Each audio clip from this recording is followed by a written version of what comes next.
I myself, Miss Honey said, am probably far more bowled over by what you did than you are, and I'm trying to find some reasonable explanation."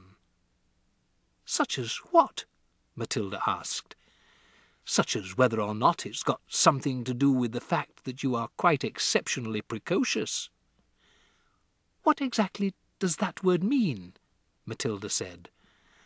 "A precocious child," Miss Honey said, "is one that shows amazing intelligence early on. You are an unbelievably precocious child." "Am I really?" Matilda asked.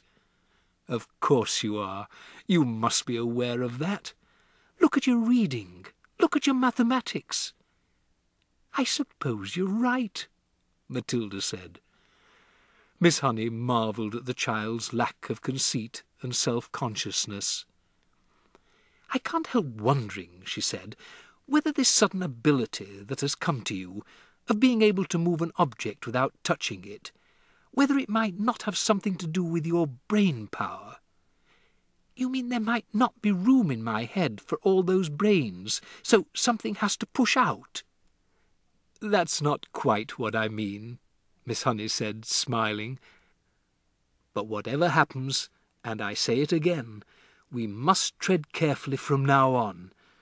I've not forgotten that strange and distant glimmer on your face after you tipped over the last glass." "Do you think doing it could actually hurt me? Is that what you're thinking, Miss Honey?" "It made you feel pretty peculiar, didn't it?" "It made me feel lovely," Matilda said. "For a moment or two I was flying past the stars on silver wings. I told you that.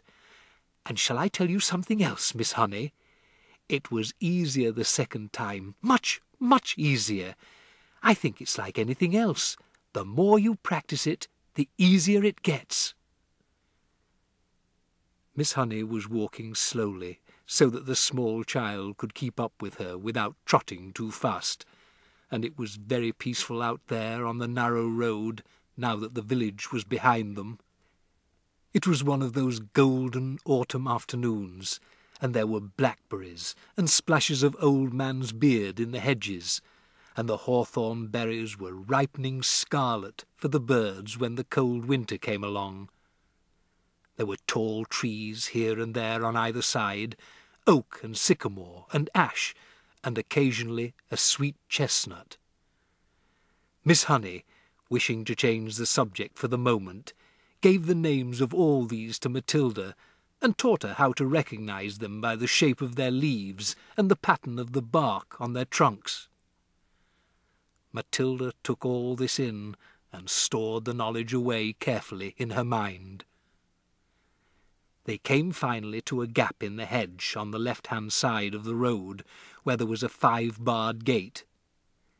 "This way," Miss Honey said, and she opened the gate and led Matilda through and closed it again.